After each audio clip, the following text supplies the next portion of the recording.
May tumatawag. Eh, Sarban? Sagutin mo nga.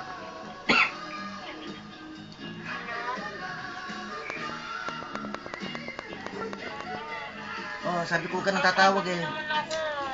Di ba tapos na tayo?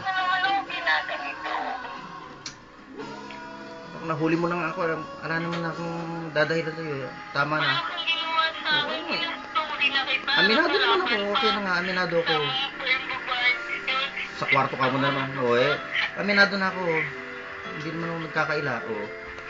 Kaya nga tapusin na natin. Di ba nakipag-break na ako? Anong hindi? Okay. Okay ba yan? Lagi na ganyan sinasabi mo? Tapos,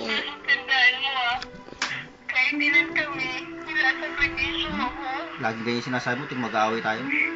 Paano ko sabihin kung marami kayo, sige, o 12 kayo, pang 12 ka, papayag ka?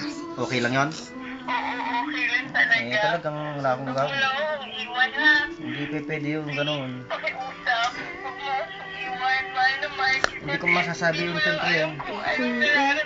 Alam ko. Siyempre, sasaktan ka ka muna naman, o. Puro ganyan naman yung sinasabi mo eh. Lagi nang ganun eh. Siyempre, o, anong magagawa natin? Hindi, saka na lang tayo ganun. Nagda-download kami sa internet, busy, hindi pwede. Saka na lang, okay? Sa ibang araw ko na lang tumawag, okay? Okay, sige. Oo, saka na. Oo, baba mo na. O, sige. Okay, bye. Kulit-kulit nung babaeng yun. Ulit naman. Ulit na.